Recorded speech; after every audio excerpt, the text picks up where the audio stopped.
Sebastián Baglioni, que es doctor en ciencia política. Así que muchas gracias, Sebastián, por estar aquí en el piso. El placer es mío, buenas tardes. Contanos un poco, Sebastián, cómo vivís este momento que yo hoy veía un video del presidente en donde decía, es la primera vez que algo se realiza así en el país, que va a haber tantas figuras, son 4 días, que son maratónicos. ¿Cuál es la mirada que vos tenés respecto a esto? Sí, hay diferentes formas de verlo y en realidad estos 3 días con todos los líderes del mundo es la culminación de un año de trabajo. El G20 funciona prácticamente todo el tiempo, lo que pasa que obviamente adquiere relevancia cuando aparecen los presidentes y los primeros ministros. Claro. Entonces, la forma más habitual de evaluarlo es el peso y el consenso que tenga la declaración final, el documento final que se hace en todas las reuniones de G20 una vez al año. Y bueno, el gobierno argentino está bastante optimista con eso, aunque evidentemente hay tensiones muy fuertes entre los miembros del G20, las obvias Estados Unidos-China, Estados Unidos-Rusia, Rusia-China, Rusia-India, bueno, ni hablar Turquía-Arabia Saudita. Son muchas tensiones que en principio serían obstáculos para que haya una declaración fuerte con un consenso que avale esa declaración. De todas maneras, es interesante. El G20 no hay que minusvalorizarlo como un foro que permite justamente esto, que los líderes se junten, independientemente de que haya consenso o no, eso después se verá. Pero lo que es interesante es que el G20 permite que estén en el mismo lugar, que dialoguen, que incluso cuando no hay acuerdo, que se vean las diferencias. Claro. Y el G20 en principio conforma ese foro para poder negociar de alguna manera esas diferencias. Claro, yo lo comparaba un poco en términos futbolísticos a que cada uno está en su equipo, donde es vendido, donde en este caso es elegido, y una vez al año se juntan todos para jugar esa gran final, analizar, terminar de conocerse, como el gran cara a cara. Más allá de que vos podés visitarlo si te toca algún equipo en algún momento, qué sé yo, yo lo analizo de esa forma. ¿Crees que es positivo, sobre todo para el país, eso, ser, digamos, el que recibe, el que se haga acá en Argentina? ¿Nos pone en un lugar importante o simplemente es una cuestión más de que, bueno, se hace en Argentina como se hizo el año pasado en Alemania, como se va a hacer el año que viene en Japón? Es importante, pero no por Argentina, es importante por la forma en que opera el G20. Bien. Porque el G20 no tiene un secretariado, no tiene un staff permanente. Entonces, todo el peso recae en la organización, en la agenda y en definitiva el éxito que tenga la reunión en el país anfitrión. Bien. Porque no hay nadie que hable en nombre del G20. El que habla es el país anfitrión durante ese año en que está hospedando al G20. Claro. El G20 funciona con lo que se llama la troika.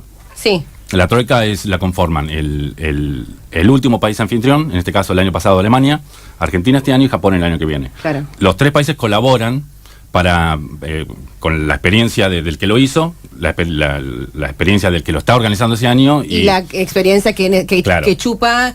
Es bueno para Japón que se basa, que lo vea a nosotros, porque sinceramente yo digo, bueno, es algo bueno, seamos positivos, está buenísimo que vengan todos acá, que analicemos, la situación no ayuda, lo del fondo no ayuda, uno trata de ser positivo en todos lados, e inclusive se entiende un poco más esta actitud de Japón de darnos toda esa fuerza y demás, pero al mismo tiempo también se ve, decime si es común o no, que cada uno de los países que viene ponga su propia seguridad, ponga sus propias cosas, o de alguna manera ven a Argentina un poco tumbando, entonces dice, bueno, ayudemos y complementemos. Es posible que haya sido un factor eso.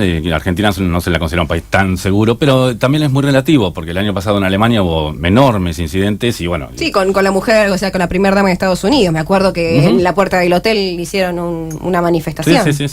Sí, el G7 en particular, pero el G20 también es el foco de protestas, de movimientos sociales, de partidos y grupos de izquierda, movimientos anticapitalistas. Obviamente es la reunión de personas muy poderosas que para muchos encarnan cuál es la dirección de la globalización, ¿no? Entonces toman decisiones que afectan a millones de personas todos los días. Entonces, si están todos reunidos en un lugar, es evidente que es el lugar en donde hay que protestar, en donde hay que hacerse sentir como alternativa. Entonces, el G20 siempre anticipa ese tipo de protestas, ese tipo de reacciones y de demostraciones sociales que ya han sido históricamente fuertes. En lo que respecta a la historia del G20 y demás, el tema de hoy es el terrorismo. Yo charlaba antes de decidir el tema y planteaba el hecho de que el terrorismo es la nueva forma de guerra. Uh-huh. ¿Hay algún antecedente, Sabi, ayúdame con esto también, de algún hecho terrorista en alguna cumbre de G20? Como diciendo, yo me imagino que el sueño de todo terrorista, el sueño de algún, es, digamos, hacer algo en el G20. Si tenés que hacer algo, es donde está todo. Mucho Netflix, me parece igual, uh-huh. pero ¿hubo algún antecedente de esto? ¿O qué? Por eso también, me imagino yo, tanta seguridad, tanto todo, porque es el momento. Uh-huh. Lamentablemente, ¿no? Pero sí, naturalmente se convierte en un blanco, obviamente. Exacto, sí. Por el peso, por la cantidad de personas que tienen mucho poder, están todas en el mismo lugar, ¿no? Sí, en el mismo lugar, en el mismo momento, en el mismo todo. Y también por eso, como vos decías, que cada uno trae su escort, trae su seguridad, y eso es natural. Yo no lo tomo como una ofensa al país anfitrión, me parece que es una medida precautoria que es lógica. Cosas, sí, además también hay mucha colaboración entre las agencias. El Ministerio de Seguridad, la policía han recibido entrenamiento, apoyo logístico, con experiencia de otras agencias que quizás tengan mayor experiencia en este tipo de cosas. Por eso la colaboración de Japón y... Claro, sí. Estados Unidos también colabora mucho. Sí. ¿Sabi? ¿Cómo andás, Sebastián? ¿Todo bien? Bueno, muy bien. Bienvenido a nuestra casa. Quería hacerte una pregunta. Si podés contarnos brevemente cómo es que Argentina pasó a ser miembro del G20, ¿cuál es el trasfondo detrás? ¿Cómo es que logramos pertenecer a este selecto grupo? Un poco por historia y un poco por accidente. La membresía del G20 es debatible, es tema de discusión. Básicamente son 19 países más la Unión Europea, no son 20, ¿no? La membresía del G20 fue decidida básicamente por Canadá y Estados Unidos. Trataron de incorporar criterios de población, de peso comercial, de distribución geográfica, y Argentina quedó dentro. En Latinoamérica eligieron Argentina, Brasil y México. Ahí empiezan las discusiones, ¿por qué no Colombia? ¿No? En Asia, por ejemplo, ¿por qué no Pakistán? En Europa es súper discutido esto, ¿no? Claro. ¿Por qué no Noruega y por qué no Polonia? Aunque son países que tienen mucho peso, no están. En Europa está Italia, Reino Unido, Francia y Alemania, más la Unión Europea. Noruega incluso tiene una posición muy beligerante y muy activa en contra del G20 y la no razón por la cual Noruega no es parte de esto, ¿no? Porque si uno dice G20, que son las 20 naciones más poderosas del mundo, si vemos los rankings, no son las 20. Argentina está a 37, 44, ¿no? Claro. Argentina y Sudáfrica normalmente son los países que más atacan de por qué siguen siendo miembros del G20. Claro. ¿No? Porque por peso específico no estaría demasiado justificado, y hay otras naciones que son más poderosas. También está la cuestión, ¿no? Europa ya tiene 4 países más la Unión Europea, vamos a poner también a Polonia y también a Noruega. Es discutible, ¿no? Y también después está el caso de África. África tiene a Sudáfrica, no tiene a Nigeria, no tiene a Egipto, ¿no? Tiene una representación permanente de la Unión Africana, pero el continente está subrepresentado. Una última cosa, ahora me estoy acordando una frase de Obama que se hizo famosa en su momento, es todo el mundo quiere el grupo más pequeño posible que lo contenga. ¿No? Entonces, claro, cada uno que se queda afuera va a protestar, ¿no? Y a la vez tiene que ser 20, no pueden ser 54, porque para eso tenemos Naciones Unidas. Claro. Bien, ¿alguna más, Adi? Sí, también te quería preguntar si crees que va a tener un efecto práctico para la Argentina, más allá del intento del gobierno de Macri de ampliar los acuerdos comerciales con estos países, y más allá del ámbito comercial, ¿va a tener algún efecto más práctico en la cooperación internacional de Argentina con estos países? Ha sido la estrategia general del gobierno, expandirse al mundo, abrirse al mundo, creo que es la frase que usan, ¿no? Sí, definitivamente las reuniones bilaterales son muy importantes, y el trato mano a mano con los presidentes y los primeros ministros a veces facilita mucho. Obviamente que siempre está apoyado, como decía, con el trabajo durante todo el año de las segundas, terceras líneas y los equipos técnicos que hacen todo el trabajo duro. Pero los presidentes son los que sellan, ¿no? Los presidentes son los que firman y los que le dan forma a un acuerdo específico. Y también hay que recordar que no es únicamente lo comercial, también hay acuerdos de cooperación en tecnología nuclear, en espacio aéreo, en en tecnología, bueno, agropecuaria, ¿no? Estaría como vinculado al comercial, pero más inversión, ¿no? De tratar de poner mayor valor agregado a los productos que luego se comercian. Es una buena oportunidad, no hay ninguna garantía de que sea positivo, pero lo que sí es cierto que el G20 ofrece la oportunidad. Ahora habrá que ver cuán exitosos son los negociadores argentinos y la recepción que pueda encontrarse en otros países. Se apuesta mucho a Japón, a Sudáfrica, a Italia y bueno, a Estados Unidos obviamente, ¿no? Y China. Con China hay mucha esperanza de que el comercio siga incrementándose como lo ha venido haciendo en los últimos 10 años. ¿Se piensa en algún cruce entre Trump y Macron? Porque sí, en las redes convengamos que el presidente de Estados Unidos no tiene muchos amigos, pero me imagino diciendo, justo, nos toca a nosotros que se junten, y digo, ¡hala! Pero me imagino que todos van a estar así mirando diciendo, se saludan, no se saludan, ¿cómo reacciona uno? ¿Cómo reacciona el otro? Sí, han tenido una relación de amor y odio, de muchos encuentros y desencuentros. Sí, inclusive Macron con Putin. Entonces, sí, claro. Bueno, Europa está muy sensibilizada con lo que está pasando hoy en Ucrania. Claro, sí. ¿No? Y a veces Trump no lo toma tan en cuenta eso. A Trump le cuesta ponerse en el lugar de otro. Claro. ¿No? Por ponerlo suave. A Estados Unidos siempre le costó. A Estados Unidos en general, a sí, Trump en particular. Bueno, Macron fue uno de los primeros líderes que visitó a Trump en la Casa Blanca. E incluso creo que fue que después de que Trump se fuera de los acuerdos de París por el cambio climático, sí, Macron trató de ir a convencerlo, no pudo. Y incluso en ese contexto, en esos meses tuvieron una especie de idilio en donde el resto de Europa odiaba a Trump. Y Macron trataba de ser el que abría el diálogo, el que trataba de generar algún puente entre Estados Unidos y Europa. Después Macron se cansó, la famosa reunión del G7 en Canadá. Macron quedó muy desilusionado, muy frustrado con Trump, como todo el mundo. Pero Macron en particular, porque Macron era el que hacía el mayor esfuerzo. Claro. Entonces, hay que ver si Macron está dispuesto a insistir, y hay que ver también la reacción de Trump, que Trump es realmente impredecible. Trump, al subirse al avión para venir a Argentina, ratificó la reunión bilateral con Putin. Al bajarse acá del avión, la canceló. Trump es así. O sea, no sabes qué pasó en el aire, ¿no? Vos sabés, Sebastián, que tengo mucha curiosidad acerca de tu paso por la Universidad de Toronto, Canadá. ¿Qué es lo que enseñan allá y cuál es el punto de vista desde Canadá, pero sobre todo estando tan cerca de Estados Unidos, lo que genera y después la mirada que se tiene respecto al mundo, pero sobre todo con Latinoamérica y específicamente Argentina? No hay gran cosa. Canadá es un país mucho más prolijo y mucho más estable que Estados Unidos. Los escándalos y la corrupción que hay en Estados Unidos la hay en Canadá, pero en mucho menor grado. Siempre se hace el chiste, ¿no?, de que en Canadá no pasa nada, que cuando hay una noticia de Canadá es una crisis, ¿no? Claro. Entonces, por eso los académicos, los que se dedican a la política, a no ser que estén haciendo algo particular, como partidos políticos canadienses, algo específico, muchos se vuelcan a la política norteamericana porque es más divertida, porque es mucho más dinámica. Claro. En Latinoamérica en general y Argentina en particular no figuran mucho, a no ser que pase algo específico. Pero no es un área de influencia natural o de interés natural. Y ahora con Trump, digamos, la verdad es que sinceramente a mí me llama mucho la atención cómo nos abre la puerta, digo, ¿no?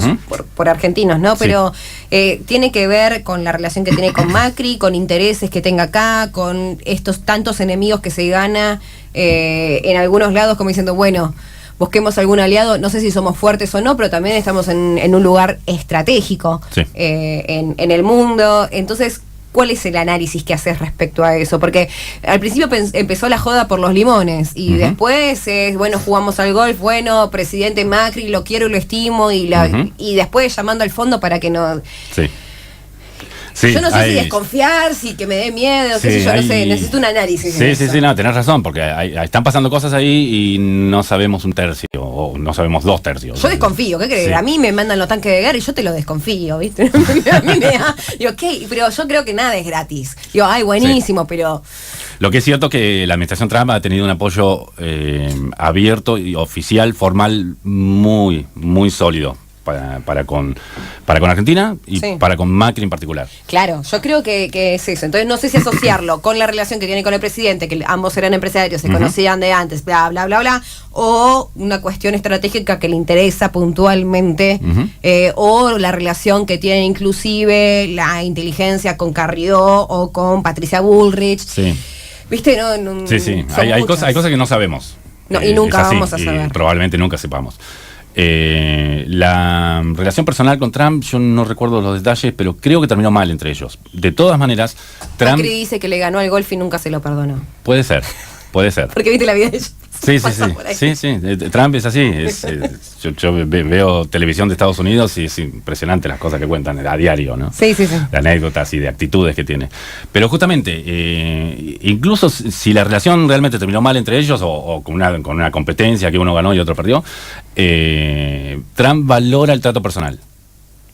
Si es alguien que él trató personalmente, hizo negocios con esa persona, él lo valora.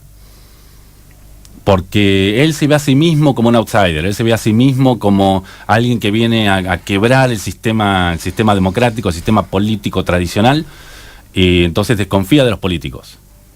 Entonces, a Macri lo puede ver no como un político. Como un empresario. Claro. Y también como un outsider como él. Ujú. Claro, y al mismo tiempo, uno de los primeros programas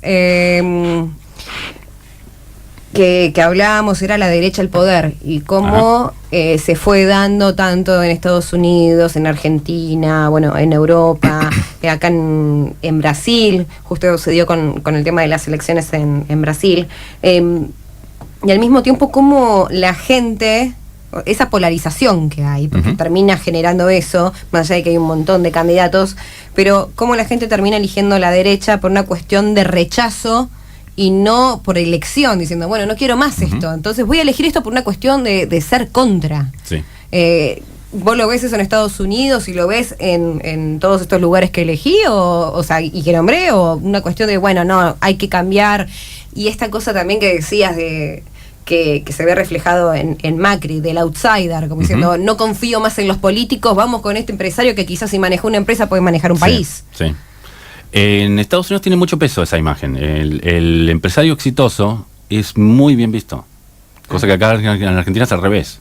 Un empresario exitoso en Argentina se lo ve con sospecha. Porque es exitoso. Claro, ¿por qué? ¿Cómo la hizo? La famosa frase. Claro. En Estados Unidos, un empresario exitoso es un hombre que superó los obstáculos, que consiguió lo que quería en la vida, que encarna el éxito. Por eso se dice y se destaca tanto que el presidente se fue a la quiebra y revivió y resucitó, ¿no? Sí. Y por eso muchos de los opositores a Trump cuestionan que realmente él haya sido exitoso. Porque si uno ve la historia económica del patrimonio de Trump, hay muchas dudas. Hay muchos arreglos turbios. Hay declaración, la famosa declaración de impuestos de Trump nunca la presentó. Entonces la gente se agarra de esas cosas. Claro. Pero la imagen de exitoso lo catapultó y obviamente también usó muy inteligentemente temas que movilizaban, como decías, ¿no? Determinados temores, determinadas preocupaciones de la clase media estadounidense, especialmente la rural, semi-rural, y explotó con eso. Y también representó realmente una reacción a lo que era el político tradicional acartonado. Justamente, y que compitió contra Hillary Clinton, ¿no? Hillary Clinton eso es lo que te iba a decir. es la dinastía más rancia de la política en ese sentido tradicional. A ver si coincidís conmigo. Hillary Clinton no era la imagen del empoderamiento de la mujer, No. era ya la mujer empoderada. Seguro. Sí, Entonces sí. no era, yo creo que ni siquiera las mujeres lo apoyaron por eso, porque diciendo, bueno, me representás como mujer. Sí. Porque ya estuviste todo regalado, ya pasaste, y si vemos el currículum, entra el empresario que volvió, hizo, qué sé yo, que caga palos a las mujeres, que las... Y bueno, pero vos también, convengamos, tenés Sí. todo eso. O sea, ¿qué fue lo que se puso en juego a la hora de...? Hay gente que todavía está analizando qué pasó en la elección de 2016, porque Trump hizo todo para perder, o para ponerlo mejor, para no ganar. Claro. No, cometió muchísimos errores. Pero aparentemente Hillary Clinton también cargaba con un peso muy grande. Bueno, también está la famosa investigación del FBI, ¿no? Con el tema de las computadoras, los mails personales y todo eso que también obviamente la lastimó durante la campaña. Pero sí, Trump es impredecible, hace cosas que se contradicen, día por medio dice una verdad a medias o una mentira. Y bueno. No, se contradice, como dijiste recién, se subió y dijo vamos a tener la reunión y se bajó y la canceló. Siempre puede decir que recibió información o que puede pasar, pero lo que pasa es que él lo hace 2-3 veces por semana eso. Claro. ¿No? Y que da marcha atrás en cuestión de horas, con decisiones importantes. Claro. ¿Sabi?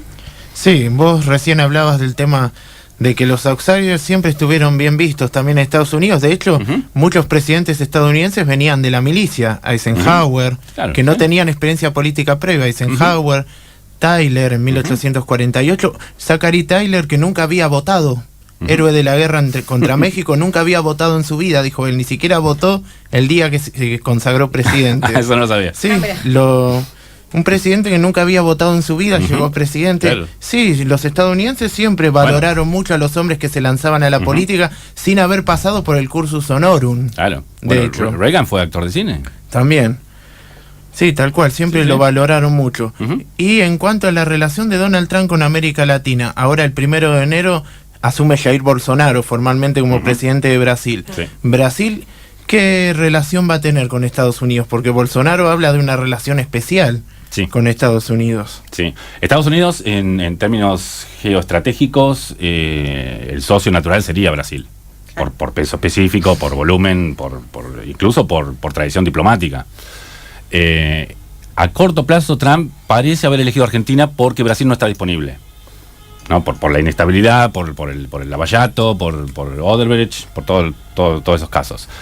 Ahora, con la nueva administración, quizás sea mucho más estable, incluso, al menos desde lo discursivo y desde lo formal, Bolsonaro parece estar en sintonía con Trump, ¿no? Parecen compartir algunos temas y una cierta agenda. Entonces, no me sorprendería que Estados Unidos se alinee de manera mucho más clara con Brasil, porque de hecho es el socio natural, es la potencia regional en Sudamérica. ¿Y eso dejaría a Argentina al lado o se formaría un tridente? Sí, habría que ver la medida en que Argentina inteligentemente pueda usar el Mercosur como plataforma. Claro. Eso sería la apuesta a mediano y largo plazo, ¿no? Asociarse con Brasil, no competir el liderazgo con Brasil, sino generar un mayor impacto en el sistema internacional a través del bloque. Claro, y eso va a depender claramente de la relación Bolsonaro-Macri. Sí. ¿Qué es lo que se sabe de esta relación Bolsonaro-Macri? ¿Hay algún antecedente? ¿Hubo algún guiño entre ellos? ¿O...? Al haber ganado la elección hubo un chiporroteo, ¿no? Hubo un par de declaraciones, sí, del designado ministro de Relaciones Exteriores, ¿no? Sí, ministro, creo que de Economía era. De Economía, Pablo sí, Guedes. el de Economía, sí. Que dijo que el Mercosur primero no iba a ser prioridad. Sí, después también, se tuvo que desdecir. Sí, se desdijo después. Y también en su momento Guedes, o en realidad dicen que Guedes le escuchó a asesores de Bolsonaro decir menos China y más Brasil o más Estados Unidos. Por ejemplo, algunos asesores dicen que escucharon de Bolsonaro una vez la frase de que China no iba a comprar a Brasil. Eso andan diciendo acerca también del factor chino, que ha tenido cada vez más peso China en la región. Muchos lo atribuyen a una retirada voluntaria de Estados Unidos en la época de Obama y en los últimos años de Bush, que dejó un vacío al menos desde lo económico y lo comercial, que fue llenado cada vez más por la creciente potencia de China. Lo mismo en África. Sí, claro. África y Latinoamérica son zonas en las que China progresivamente, año tras año, ha tenido mayor presencia y, como decís, coincidentemente con menor presencia de Estados Unidos. Sí. Bien. ¿El que no pase nada es la buena noticia? O sea, no pase nada, ¿con qué? El que no pase nada, porque empezamos el G20 y en realidad ya tenemos el robo a metros de Luna Park, que es Puerto Madero, lo de Macron, que después salió Michetti diciendo no sé qué cosa que había pasado, la verdad no tuve tiempo de leerlo, pero que no pudieron observarlo. O sea, el hecho de que no pase nada grave, como por ejemplo nos acordamos estas cuestiones que sucedieron el año pasado en Alemania, ¿termina siendo la buena noticia el que no haya malas noticias? Sí. Lo que pasa es que también es relativo, porque históricamente las reuniones del G20 han sido, no sé, violentas quizás es muy fuerte, pero han tenido detenciones, han tenido quema de autos, y no importa. O sea, no tiene que sorprendernos que pase ahora. No, sería continuar con una tradición. Bien. Por lo cual mañana es muy probable que haya incidentes. El tema es que no haya nada demasiado serio, que no haya un muerto, que no haya que no haya, no sé, bombas, ¿no? Claro, que no haya Sí. represión. En cuanto a seguridad, la seguridad es extrema. La cuestión de un ataque, como decías, un ataque terrorista, eso es prácticamente imposible. Sí, prácticamente ínfima. Yo tengo entendido que son 7 kilómetros a la Sí, sí, redonda sí. que cortan absolutamente todo. Vos sabés que nosotros tenemos la oficina allá en Buenos Aires que queda justamente a medio metro. No me extrañaría que le robaron en la puerta de la oficina porque queda queda a media cuadra del Luna Park. Entonces, las periodistas que trabajan ahí le dicen, media hora usted no puede ingresar más. Sí. Y digo, ¿pero qué pasa si yo digo, si vive acá y eso no puede ingresar, no se puede acceder? Sí. Váyanse Sí. a la costa, Sí. porque no pueden estar. Entonces, me imagino que si no hay ni siquiera una cuestión de compasión con eso, debe ser justificado. ¿Se paraliza el país? No sé si el país, porque acá en La Plata es como que en realidad no. Pero sí se paraliza la capital. Se parece a la capital, sí, y todo el mundo está mirando esta reunión, eso es cierto. Es una reunión de mucho peso porque promete, en la medida que haya acuerdos, en la medida que haya consensos, se toman decisiones muy importantes. El G20 es una pieza clave de lo que es la gobernanza global, ¿no? Claro. El G20 se presenta a sí mismo, la intención, la promesa del G20 es ayornar a la realidad actual, siglo XXI, el sistema de Bretton Woods. El sistema de Bretton Woods es el que pone orden en el sistema internacional después de la Segunda Guerra Mundial. Creación de Naciones Unidas, creación del Fondo Monetario Internacional, creación del Banco Mundial. A partir de la crisis del 98 en Asia, y especialmente la del 2008, con los subprimes en Estados Unidos y en Europa, se vio claramente que necesitaban un foro diplomático del más alto nivel, político, con Sí. la presencia de los presidentes y primeros ministros. Eso ya existía con el G8, Claro. que después se convierte en G7 cuando expulsan a Rusia por lo de Crimea. El G7 entonces se expande y se convierte en el G20 para tratar de ganar mayor legitimidad, es decir, dejar de ser el club de los ricos para convertirse en un foro diplomático y político Claro. que involucre no solo a las naciones más ricas, más desarrolladas económicamente, sino también a las naciones emergentes. Sí. Y por eso se elige a Corea del Sur, por eso se elige a Brasil, a México, a Argentina, a Indonesia, a India. No, se trata de Sudáfrica. Se trata de ampliar la zona geográfica y de incluir a países que no son tan ricos, para que no sea el club de los ricos. Claro. Entonces la promesa del G20 es muy ambiciosa. Ahora, obviamente, el tema y la discusión es cuán efectivos son. Hasta Claro. ahora no lo han sido tanto. No sirve mucho más que. Sirve en cuanto que genera diálogo, genera la posibilidad. Acercamiento. Claro, genera acercamiento, que genera la posibilidad de que estén todos juntos, que haya todas estas reuniones bilaterales. Tienen valor en sí mismo en cuanto que se conocen. Incluso si no hay consenso, se pueden articular las diferencias, se puede identificar claramente cuáles serían las bases para negociar algo. Y en la medida que se consigan consensos, bueno, mucho mejor. Pero si no hay consenso, también sirve para generar un foro de discusión. Bien, los temas puntuales de la agenda de Argentina y así si podés decir algunos más importantes a nivel más global, ¿cuáles serían? Como dije antes, el país anfitrión es el que define la agenda, Sí, es el que está sí, a cargo del G20, por decirlo así. Sí, Argentina decidió que este año sea el futuro del trabajo, es el tema del G20. bien, El futuro del trabajo quiere decir cómo educamos a las nuevas generaciones, qué les enseñamos y cómo los capacitamos para trabajar, para ser productivos en el futuro. bien. ¿No? Con la presuposición de que de acá a 10, 15 años, muchísimo de los trabajos que existen hoy no van a existir más. Claramente, sobre todo con el tema de las tecnologías. Exacto. Y demás. Vos sabés que hoy hablaba con el ministro de Trabajo de la provincia de Buenos Aires y con el ministro de Trabajo, con el ministro de Ciencia, Tecnología y demás de la provincia de Buenos Aires, y ahí el inconsciente me jugó una mala pasada. Hablábamos de los futuros trabajos, Claro. de cómo se tiene que enseñar en el colegio el uso de la robótica y esas cuestiones, sobre todo porque si el Estado no le provee eso a los jóvenes de hoy en día, eso es la herramienta Sí. que les va a permitir, en el caso que si no tienen bajos recursos, como la gran mayoría que van a los colegios del Estado, no pueden seguir con la universidad, por lo menos antes como te pedían el Word, te pedían el Paint, Claro. te pedían el Exacto. Excel, ahora te piden mínimo el manejo de la tecnología. ¿Y sí? Entonces, y vamos a un punto en el cual vos vas tranquilamente, me pasó cuando viajé a Israel hace unos meses, vos vas al supermercado y directamente ni siquiera hay un cajero, ponés el código de barras y te dicen cuánto tenés que pagar, haces tin, tin, tin, listo. Claro. Entonces es un poco... La intención es tratar de anticipar cuáles son esas barreras futuras para la capacidad de ser empleado en el futuro, ¿no? De tener un trabajo productivo. Como antes era la alfabetización, ahora es el manejo tecnológico. Bien. Entonces, ¿cuáles son las transformaciones, especialmente a través de la educación, que se tienen que dar para capacitar a esa nueva generación y ponerla a ese desafío futuro? Sabi, para cerrar. Perdón, Sí. dos temas más incorporó Argentina. Ese Bien. es el central. Perdón. 2 temas más incorporó el desarrollo de infraestructura como un factor estratégico para el desarrollo económico. Sin infraestructura no hay desarrollo económico. Y en esto también es importante la participación, además de los 19, de los 20 miembros, 19 de la Unión Europea, participa también el Fondo Monetario y el Banco Mundial. Tienen representaciones, en el G20 participan en las reuniones. ¿Esto se dio antes o es ahora? No, es de siempre. Bien. Es de siempre. El G20 tiene todo un satélite de organizaciones. Está Naciones Unidas, está el Banco Mundial, está el Fondo Monetario, está la Unión Africana, y hay 2 o 3 organizaciones también de cooperación internacional económica que están representadas ahí. Entonces, especialmente el Banco Mundial, porque es parte de la razón de ser del banco, es el desarrollo de infraestructura, ¿no? Inversiones de infraestructura a mediano y largo plazo.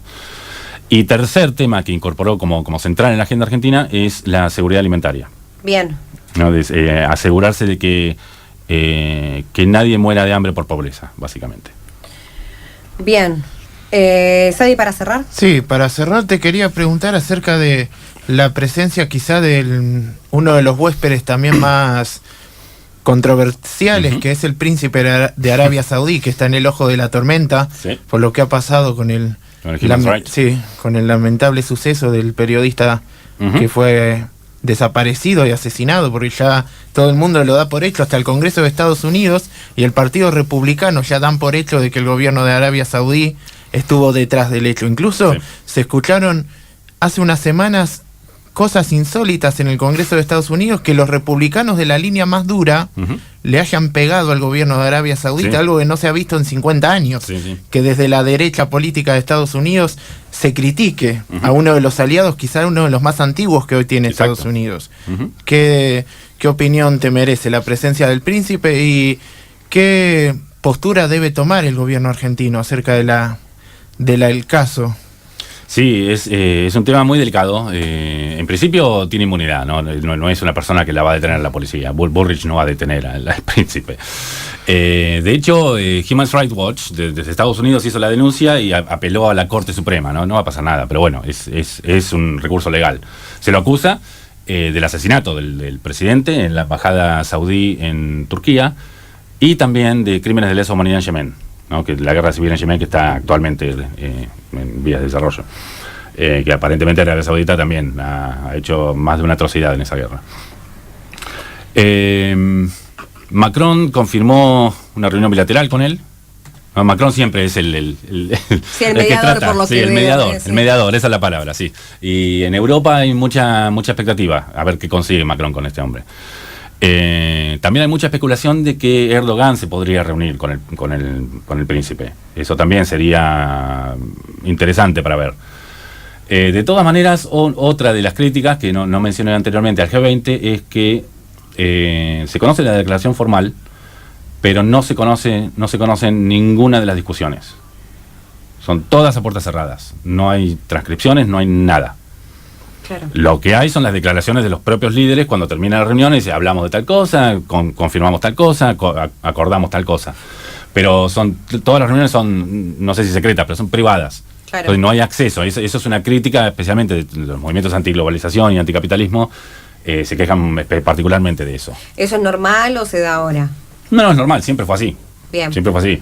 Uno entiende cierto valor del secreto para poder negociar, pero bueno, también tendría que incorporar algún capítulo de transparencia y de libertad de acceso a la información, realmente. Fue la gran mayoría de las críticas que recibió de parte del periodismo. Vos sabés que hablaba con la corresponsal que tenemos allá y me dice, en parte está bueno que no me hayan dado la credencial, porque si yo estaba ahí Sí. Veía por televisión lo mismo que puedo ver desde la oficina o desde mi casa. En realidad desde la oficina no, porque no la dejan entrar, Claro. pero lo mismo que puedo trabajar desde mi oficina, que es mi casa en este momento por estos días. Entonces, tanto nosotros como cualquiera, en el caso de cualquier periodista del medio que sea, lo termina también viendo por televisión. Entonces es un poco, hasta te diría, no sé, le saca ese sabor que tiene el G20, que sea acá, de un momento, qué sé yo. Hay siempre radio pasillo, ¿no? Hay rumores y demás, pero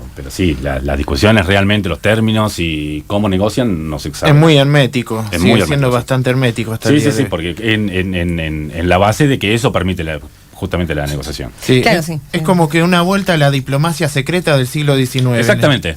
Prácticamente. Perfecto, Sabi. Sí, es así. Bien, Sebastián, te agradezco muchísimo No, es un placer. el que hayas estado acá y te invitamos a formar parte cuando quieras del programa.